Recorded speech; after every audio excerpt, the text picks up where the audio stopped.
Morning guys. आइए आपका आज न्यू चैप्टर स्टार्ट करते हैं जिसका नाम है solution. Solution, what is the solution? Solution होता क्या है? Solution is made up of the two components. Solution जो होते हैं वो दो कंपोनेंट से मिलकर बने होते हैं, solute plus solvent, means mass of solute और मास ऑफ सॉल्वेंट। और इस सॉल्यूशन चैप्टर में कुछ छोटे छोटे टर्म्स हैं, कुछ छोटे छोटे फॉर्मूले हैं जो आप लोगों को लर्न करने हैं और उसे प्रैक्टिस करनी है। इससे पहले आप होल कॉन्सेप्ट में ये फॉर्मूले सारे पढ़ चुके हैं, लेकिन आइए यहाँ पे एक बार से रिकॉल करा देंगे, जैसे molarity, mole fraction, mass percentage etcetera etcetera. आइए first of all solution. Solution is equal to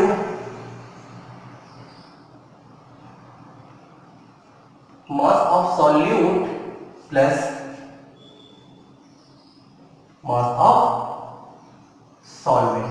ठीक, सॉल्यूशन जो होता है वो सॉल्यूट और सॉल्वेंट से मिलकर बना होता है। मतलब कोई कंपोनेंट है, हम उसे A मान लें सॉल्यूट को और सॉल्वेंट को B मान लें। जरूरी नहीं है कि हम सॉल्यूट को A ही माने, कुछ और मान सकते हैं, सपोज दैट।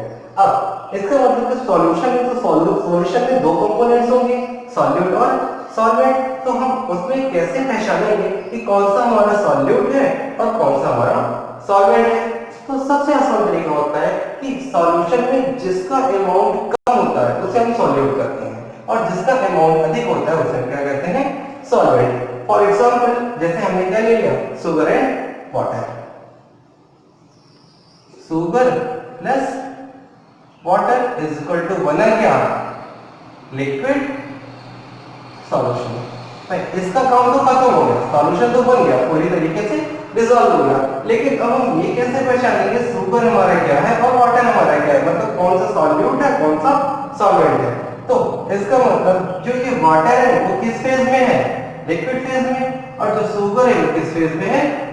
सॉलिड फेज में। जल्दी सॉलिड में रहता है, छोटे छोटे पार्टिकल्स। अब यहाँ पे देखो, जब ये लिक्विड फेज में है और सॉल्यूशन जो है हमारा वो किस फेज में बन रहा है? लिक्विड फेज में। तो इसका मतलब वाटर का अमाउंट क्या है? अधिक है और शुगर का कम। तो जिसका अमाउंट अधिक वो क्या कहलाएगा? सॉल्वेंट। गुड। और जिसका अमाउंट कम वो क्या कहलाएगा? सॉल्यूट। ठीक, ये तो थी क्या सॉल्यूशन की बातें। अब बात आती है मोल कॉन्सेप्ट। मोल कॉन्सेप्ट में मोलैरिटी और मोल फ्रैक्शन, ये सब चीजें की। तो सबसे पहले आइए देखते हैं कि मोलैरिटी क्या होती है। Molarity, good. मोलैरिटी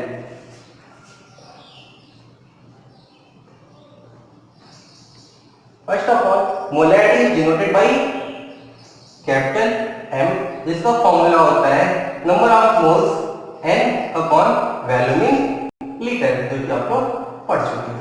अब जब ये नंबर ऑफ मोल्स को और क्लासिफाई करेंगे, मतलब number of moles N is equal to क्या होता है?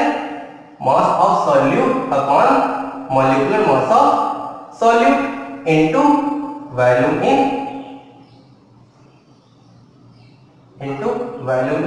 लीटर। अब इस वॉल्यूम को अगर लीटर में रख रहे हैं तब तो 1000 से मल्टीप्लाई नहीं करेंगे, लेकिन अगर वॉल्यूम को हम लीटर्स के बजाय ml में कन्वर्ट कर रहे हैं तो क्या कर देंगे?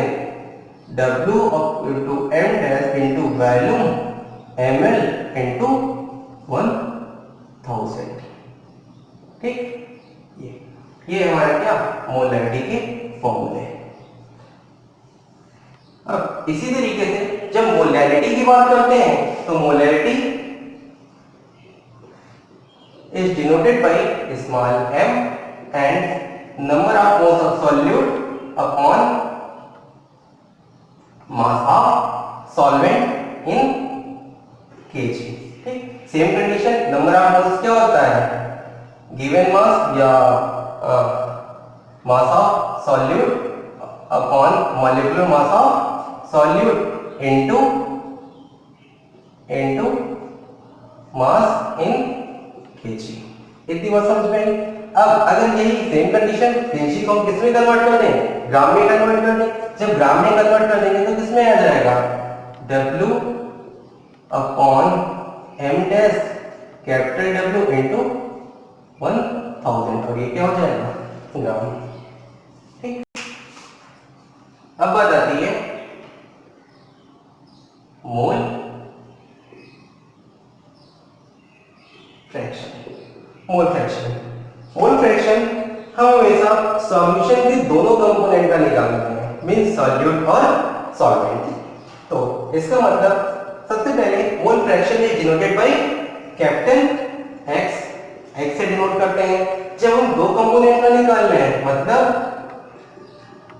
सॉल्यूट और सॉल्वेंट, जब सॉल्यूट और सॉल्वेंट का निकाल रहे हैं तो हम क्या करें, इसे क्या एक सबूत मान लें, सॉल्यूट को क्या मान लें एक्स ए और सॉल्वेंट को एक्स बी। तो जिसके रेफरेंस में निकालते हैं उसके नंबर ऑफ मोल्स भी क्या होंगे, Na is equal to Nb। Now x अगर हम सॉल्यूट के रेफरेंस में निकाल रहे हैं तो फॉर्मूला जो हमारा बनता है XA is equal to number of moles A upon number of moles A plus number of moles B। ठीक, नाउ अगर सॉल्वेंट के रेफरेंस में निकाल रहे हैं तो XB is equal to number of moles B upon number of moles A plus number of moles B। ये तो था क्या, अलग अलग निकालना, मतलब मोल फ्रैक्शन ऑफ सॉल्यूट और मोल फ्रैक्शन ऑफ सॉल्वेंट। अब अगर हमें क्या करें, हमें किसी एक का मोल फ्रैक्शन दिया गया है और दूसरे का पूछा जाए तो उसका एक जनरल फॉर्मूला होता है XA plus XB is equal to 1 या XA is equal to 1 minus XB। इतनी बात समझ में आई? ठीक, चलिए फटाक से आप लोग कॉपी कीजिए इसको।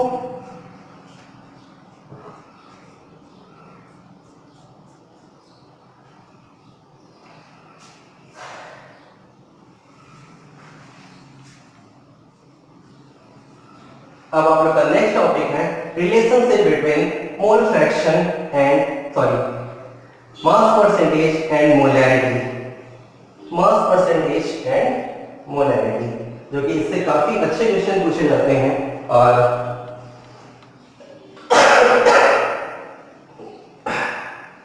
आइए देखते हैं relation between molarity and mass percentage. ठीक, इसके बारे में बस मोलैरिटी के बारे में तो आप लोग पढ़ ही चुके हैं। मोलैरिटी क्या होती है, m is equal to n by v, मतलब volume in litre.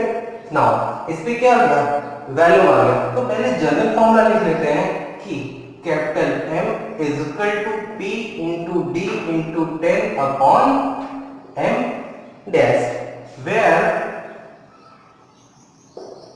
P is equal to mass percentage and D is equal to density, then M dash is equal to molecular mass of solute। ठीक, but अगर question में सीधा सीधा दिया है mass percentage तो ठीक है, आप ये फॉर्मूला रख दीजिए। लेकिन अगर वहां पे सॉल्यूट भी दिया हुआ है, सॉल्वेंट भी दिया और डेंसिटी भी दिया हुआ है, फॉर एग्जांपल जैसे सॉल्यूट सपोज दैट दिया हुआ 202.5, ठीक, ये C2H4OH का होल प्राइस इसका, और फिर जो सॉल्वेंट है मतलब वाटर का कितना दिया हुआ है 200, और जो डेंसिटी अगर दी गई है कितना 1.072, सपोज दैट इतना दिया हुआ है। तो देखो सॉल्यूट और सॉल्वेंट दोनों दिया हुआ है, तो आप क्या करोगे पहले, और पूछा क्या जाए मोलैरिटी, तो आप क्या करोगे पहले जनरल फॉर्मूला लिखो, molarity is equal to W upon M dash into 1000 upon volume in litre. Now अब देखो हमें डेंसिटी तो पता है लेकिन क्या वैल्यूम पता है, नहीं, तो वैल्यूम का फॉर्मूला क्या होता है, वैल्यूम होता है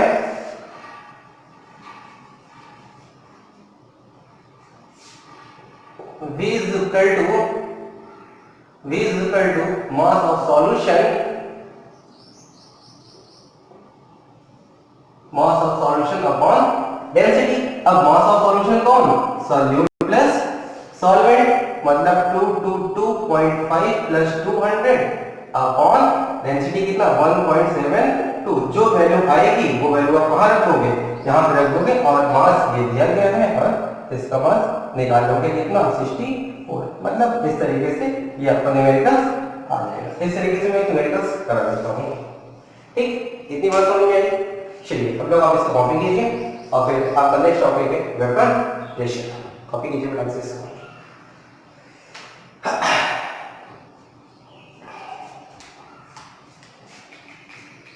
चलिए आते हैं वेपर प्रेशर।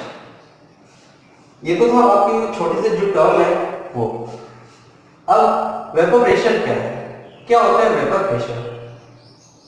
देखिए वेपर प्रेशर हमेशा सबसे पहले आप ये देख लीजिए कि इस चैप्टर में जो सॉल्यूशन हम पढ़ेंगे वो कैसा सॉल्यूशन रहेगा। हमेशा क्या रहेगा, वोलेटाइल सॉल्यूशन। ये वोलेटाइल क्या होता है, वोलेटाइल हम उस सॉल्यूशन को कहते हैं जो इजीली क्या हो जाए, इवेपोरेट हो जाए, मतलब आसानी से वो क्या हो जाए, एक नॉर्मल टेम्परेचर पे, मतलब गिवन टेम्परेचर पे क्या हो, वो आसानी से इवेपोरेट हो जाए, उसे हमें हाईली टेम्परेचर ना देना पड़े, उसे क्या कहते हैं, वोलेटाइल सॉल्यूशन। अब आइए वेपर प्रेशर कहता है कि pressure exerted by the vapour of a liquid over its surface at equilibrium. मतलब जो सॉल्यूशन का वेपर प्रेशर और जो एटमॉस्फेरिक प्रेशर मतलब कंडेंसेशन का प्रेशर, वो दोनों क्या हो जाए, इक्वल हो जाए। आइए देखते हैं इसे हम कुछ इस तरीके से मेजर कर सकते हैं। सपोज दैट हमने लिया क्या, एक कंटेनर। देखिए बहुत ध्यान से समझिएगा। सपोज दैट हमने क्या लिया, एक कंटेनर, कंटेनर में क्या भी कर दिया, वोलेटाइल सॉल्यूशन। ये क्या है, वोलेटाइल सॉल्यूशन। और इस कंटेनर को क्या किया, पूरी तरीके से क्लोज कर दिया, क्लोजली पैक्ड। अब इसमें थोड़ा सा गिवन टेम्परेचर, गिवन टेम्परेचर दिया। अब जाहिर सी बात है जब वोलेटाइल सॉल्यूशन है तो इसमें कुछ मॉलिक्यूल से कुछ छोटे छोटे पार्टिकल्स भी होंगे, तो ये क्या है, पार्टिकल्स। अब जैसे ही टेम्परेचर दें तो जो ये वोलेटाइल सॉल्यूशन है ये क्या होगा, इवेपोरेट होगा। इसकी जब टेम्परेचर बढ़ा है तो जाहिर सी बात है जो मॉलिक्यूल्स है इसकी काइनेटिक एनर्जी तो इंक्रीज करेगी, मतलब टेम्परेचर बढ़ा काइनेटिक एनर्जी इंक्रीज की, तो ये कुछ मॉलिक्यूल्स यहाँ गए, कुछ यहाँ गए और कुछ सरफेस पे आ जाएंगे। तो जब सरफेस पे मॉलिक्यूल्स आ गए, मतलब इस सॉल्यूशन के सरफेस पे आए, तो तुरंत क्या करेगा, इस दूसरी मॉलिक्यूल से अपनी बॉन्ड की ब्रेकिंग कर लेगा, और जैसे ही बॉन्ड ब्रेक करेगा तो कहां आ जाएगा, फ्रीली खाली स्पेस में चला आएगा। तो ये खाली स्पेस में जैसे चला आएगा तो इस प्रोसेस को हम क्या कहते हैं, इवेपोरेशन।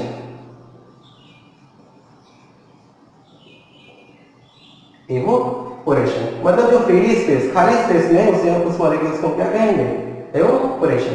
अब टेम्परेचर तो दे ही रहे हैं, जब टेम्परेचर दे रहे हैं तो अब इसके मॉलिक्यूल्स, थोड़े से मॉलिक्यूल्स ऊपर गए, धीरे धीरे इनकी काइनेटिक एनर्जी, टेम्परेचर बढ़ रहा है तो काइनेटिक एनर्जी बढ़ रही है, मॉलिक्यूल्स क्या हो रहे हैं, खाली स्पेस में जा रहे हैं। तो अब ये मॉलिक्यूल्स धीरे धीरे कहां जाएंगे, जो ये कंटेनर क्लोज है इस क्लोज के सरफेस पे चले जाएंगे। जब इस कंटेनर के सरफेस पे गए तो धीरे धीरे मॉलिक्यूल्स यहाँ कलेक्ट हो गए। जब कलेक्ट हो गए तो ये प्रोसेस क्या, अब जब यहाँ कलेक्ट हो गए तो अब यहाँ से इसका भी प्रेशर लगेगा। अब जो प्रेशर लग रहा है तो ये प्रोसेस कौन सी हो जाएगी, कंडेंस होगी ये मॉलिक्यूल्स, मतलब तो जैसे जब यहाँ पे कलेक्शन अधिक हुआ तो ये प्रोसेस कौन सी हो जाएगी, कंडेंसेशन की, कंडेंसेशन। अब ये वाला प्रोसेस जब वेपर लिक्विड में कन्वर्ट हो रहा है तो कंडेंसेशन प्रोसेस, और लिक्विड वेपर में कन्वर्ट हो रहा है तो इवेपोरेशन की प्रोसेस।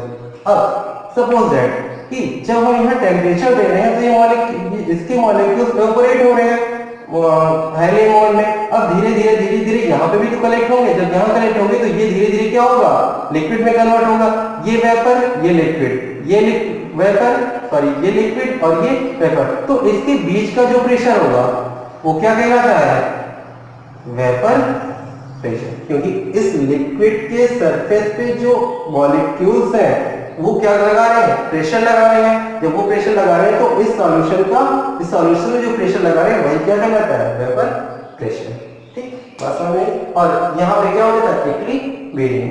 ये किस तरीके से, ऐसे ही हम लोगों ने ऐसे ही नहीं कह दिया, इसका एक मैथमेटिकल प्रोसेस है जिसको एक्सपेरिमेंटल के द्वारा इसे बताया गया कि इक्विलिब्रियम हो जाता है। आइए देखते हैं अच्छा कैसे, उसको भी एक बार रिकॉल कर लेते हैं। यही कंटेनर है, ठीक,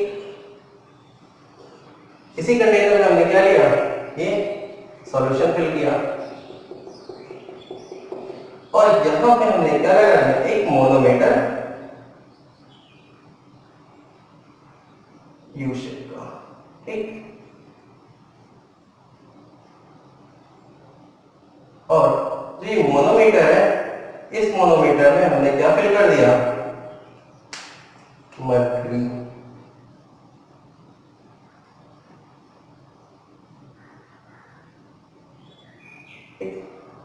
ये मोनोमीटर ट्यूब, ये मरकरी,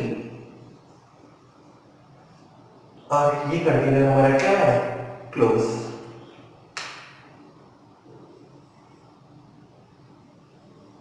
ठीक, अब जैसे ही जब अभी तक ये क्लोज है, ठीक, अब जैसे ही इसमें टेम्परेचर दिया तो ये क्या होगा, एवापोरेट होगा, एवापोरेशन की प्रोसेस आएगी। इसका जब एवापोरेशन हुआ तो जाहिर सी बात है यहाँ पे भी प्रेशर लगेगा। जब यहाँ प्रेशर लगा तो ये क्या होगा, धीरे धीरे मरकरी क्या होगा, यहाँ से ऊपर की ओर चढ़ेगा, ऊपर की ओर चढ़ेगा। तो एक स्टेज ऐसी आएगी कि जो इसका प्रेशर है, इसका और इसका प्रेशर इसके अफेक्ट नहीं करेगा और ये मरकरी क्या हो जाएगा, कांस्टेंट हो जाएगा। मतलब कुछ इस तरीके से, जैसे कि यहाँ से प्रेशर लगा रहा है और एक स्टेज कुछ समय बाद ये यहाँ तक, ये, और फिर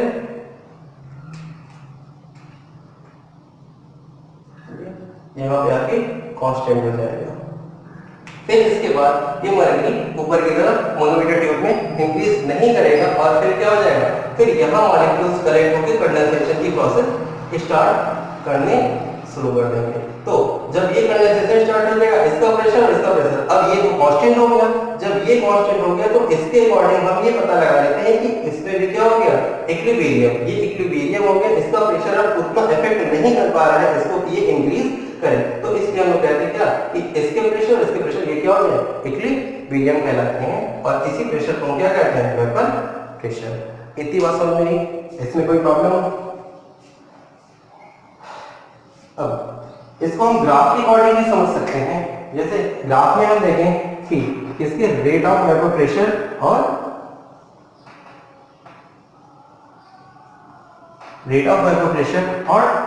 टाइम के अकॉर्डिंग।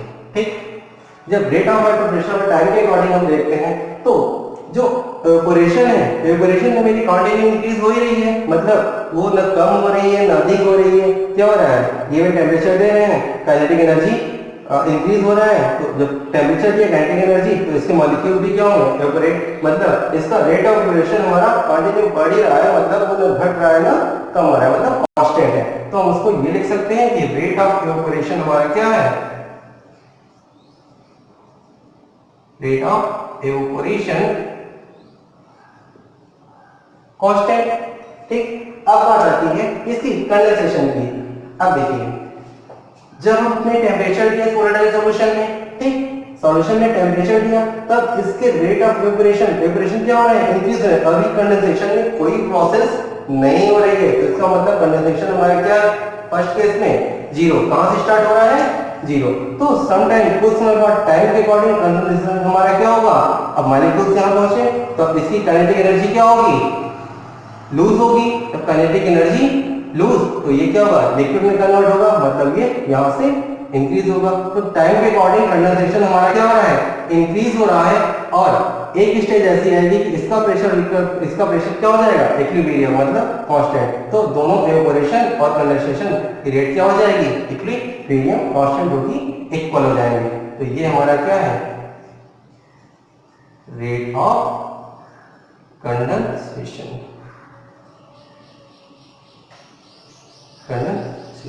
इतनी बात समझ में आई। ये है वेपर। चलिए अब है आपका factor affecting of vapour pressure. तो वेपर प्रेशर किन किन फैक्टरों पे अफेक्ट करता है? तो सबसे पहले टेम्परेचर पे, जो कि अभी आपने देखी चुके होंगे, ये टेम्परेचर पे अफेक्ट करता है। और दूसरा क्या है? Nature of liquid. Nature of liquid में लिक्विड की नेचर कैसी है? वोलेटाइल सॉल्यूशन तो रहता है, वोलेटाइल लिक्विड तो रहता है, मतलब लेस वोलेटाइल की मोर वोलेटाइल। अब लेस और मोर वोलेटाइल लिक्विड होते क्या है? ठीक है, वोलेटाइल अभी हमने आपको बताया कि जो वोलेटाइल होता है वो क्या हो जाए? इजीली इवेपोरेट हो जाए गिवन टेम्परेचर में। तो लेस वोलेटाइल मतलब ये भी इवेपोरेट होगा और ये भी इवेपोरेट होगा, लेकिन जहां पे लेस वोलेटाइल होंगे मतलब उसके मॉलिक्यूल्स क्या होंगे? अट्रैक्ट होंगे, मतलब फोर्स ऑफ अट्रैक्शन उसमें क्या होगा? Force of attraction increase. जब फोर्स ऑफ अट्रैक्शन इंक्रीज तो उसके वेपर मोर होंगे कि लेस, मतलब उसमें वेपर आसानी से बनेंगे नहीं, तो जाहिर सी बात है उसमें लो वेपर प्रेशर, क्योंकि जाहिर सी बात है यार जब उसके मॉलिक्यूल्स का कॉन्जुगेटेड है, क्लोजली है, तो उसमें फोर्स ऑफ अट्रैक्शन जब अधिक है तो उसको वेपर आसानी से तो बनेगा नहीं, उसका वेपर प्रेशर क्या हो जाएगा? लो। अब जब मोर वोलेटाइल तो उसमें फोर्स ऑफ अट्रैक्शन क्या होंगे? कम, मतलब फोर्स ऑफ अट्रैक्शन कम। जब फोर्स ऑफ अट्रैक्शन कम तो उसके मॉलिक्यूल्स क्या है? मतलब दूर है। जब मॉलिक्यूल्स दूर है तो उसमें वेपर प्रेशर क्या हो जाएगा? इंक्रीज। बात समझे? तो आप सीधे से ये कह सकते हो जो मोर वोलेटाइल होते हैं उसमें वेपर प्रेशर क्या होता है? अधिक होता है, और जो लेस वोलेटाइल होते हैं उसमें वेपर प्रेशर क्या होता है? कम होता है। और तीसरी पॉइंट है, for a given liquid the vapour pressure depend only on temperature and is independent of amount of liquid present and size and shape of vessels। मतलब बस किस पे डिपेंड करता है? ओनली ऑन टेम्परेचर पे। अमाउंट ऑफ लिक्विड और size and shape पे depend नहीं करता है। आइए इसको भी एक्सप्लेन कर देते हैं। अमाउंट ऑफ साइज, अब सपोज दैट हमने क्या लिया, एक इतना बड़ा कंटेनर लिया, इसको पैक कर दिया, एक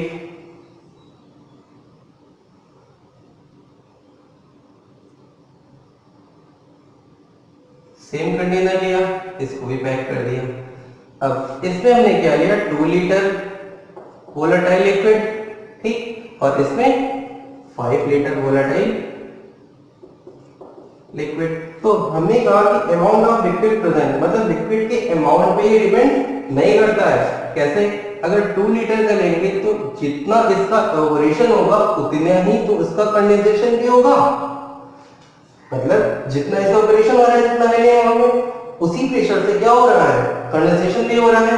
तो सेम कंडीशन अगर 5 लीटर, सपोज दैट अगर मेरा ये क्या है 2 एटीएम से इवेपोरेट हो रहा है, तो 2 एटीएम से ये भी तो कंडेंसेशन होगा, तो है कि नहीं है इक्वल। अब सेम कंडीशन 5 लीटर का है तो 5 लीटर में सपोज दैट 5 से होगा, इसके सरफेस में मॉलिक्यूल्स कितने आ जाएंगे? इतना आएगा सपोज दैट, तो ये भी क्या होगा? इवेपोरेट हो रहा है, तो 5 एटीएम से ये भी तो क्या होगा? इवेपोरेट होगा। तो जितना कंडेंसेशन इंक्रीज होगा उतना ही इवेपोरेशन भी इसका इंक्रीज होगा, तो इसलिए इस पे डिपेंड नहीं करता है। अब साइज की बात करते हैं, तो साइज में भी अगर हम चाहे स्क्वायर लें चाहे रेक्टेंगल लें, जितना अमाउंट इसमें होगा उतने में ही तो क्या कर रहा है? ये इवेपोरेशन हो रहा है। अगर ये रेक्टेंगल है तो इतने में अगर इतना हो रहा है तो इतने में ये क्या होगा? कंडेंसेशन होगा। और ये अगर इतना चौड़ा है तो इतने पूरे में तो कंडेंसेशन होगा, जितना अमाउंट इसमें उतना अमाउंट इसमें। तो इसलिए साइज और शेप पे ये डिपेंड नहीं करता और नहीं अमाउंट ऑफ लिक्विड प्रेजेंट पे डिपेंड करता है। ठीक, इतनी बात समझ में आई। चलिए इतना टॉपिक लीजिए। अब नेक्स्ट टॉपिक है आपका बॉइलिंग पॉइंट।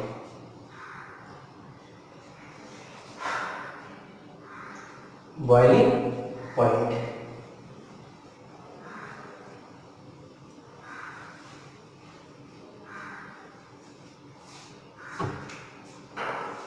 चलिए देखो बॉइलिंग पॉइंट क्या होती है। बॉइलिंग पॉइंट,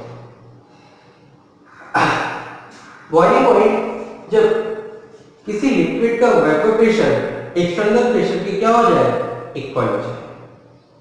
जब किसी लिक्विड का वेपर प्रेशर और एक्सटर्नल प्रेशर के इक्वल हो जाए, जो हम उस वेपर प्रेशर उस लिक्विड में क्या दे रहे हैं, टेम्परेचर दे रहे हैं, तो उसे हम क्या कहेंगे, बॉइलिंग पॉइंट। देखो, the temperature at which vapour pressure of a liquid become equal to the external pressure. और इसे हम एक्सपेरिमेंट के थ्रू समझते हैं। ये सर्किट एक कंटेनर है, सपोज दैट इस कंटेनर में हमने क्या फिल किया, वोलेटाइल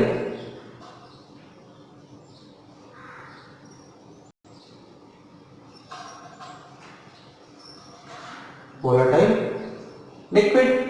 जब वोलेटाइल लिक्विड लिया और ऊपर से हमने क्या लगा दिया, इसे पिस्टन।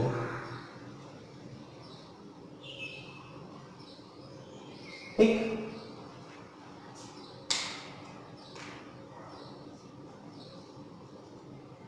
Given temperature.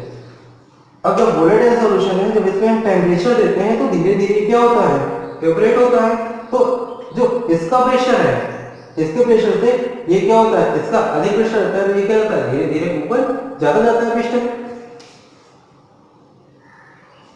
कुछ इस तरीके से जो एक्सटर्नल प्रेशर है उसे हम कितना मान लें, 2 atm।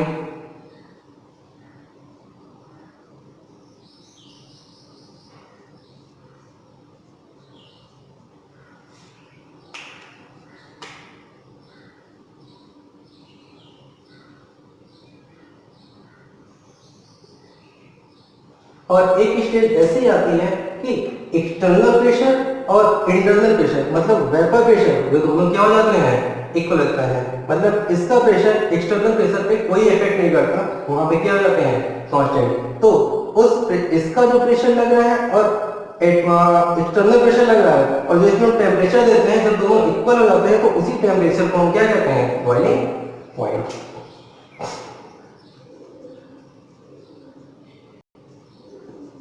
इतनी बात समझ में। अब आइए देखते हैं इसका जो दो मेन पॉइंट है, boiling point inversely proportional to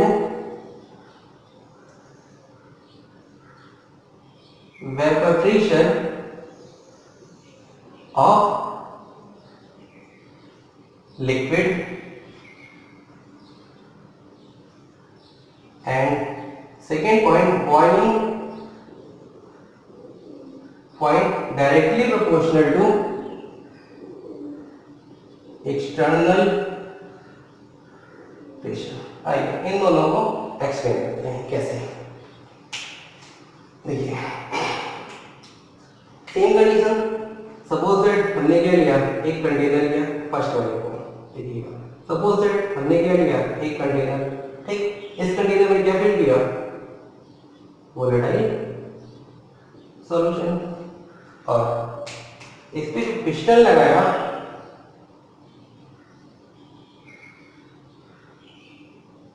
उस पे जो एटमॉस्फेरिक प्रेशर है वो कितना है, 2 atm।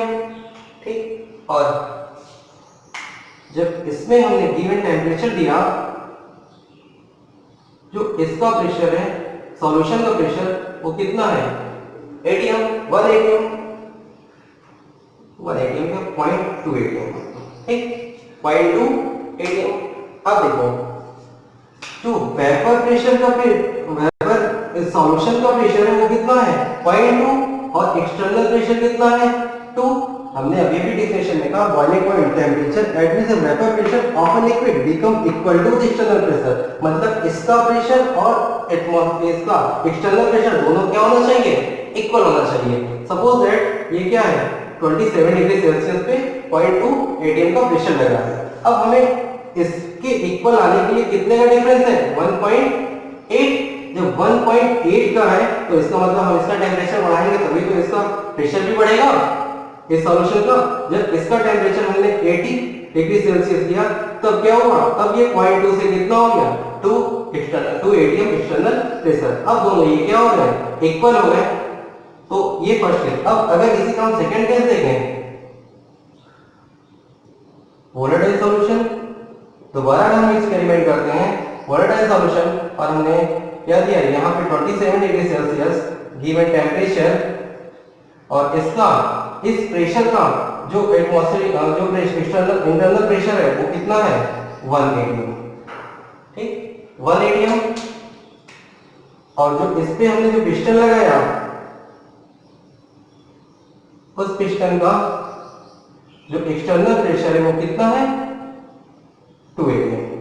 अब बताइए इसके और इसके बीच कितने का डिफरेंस है 1 atm का, ठीक 1 atm का, और यहां कितने का था 1.8 का था। जब ये 1 atm का है तो इसका मतलब ये 50 डिग्री सेल्सियस पे क्या हो जाएगा, अप्रॉक्स 2 तक पहुंच जाएगा। सपोज दैट जब 50 तक पहुंचा तो इसका मतलब टेम्परेचर इससे क्या हुआ, कम हुआ।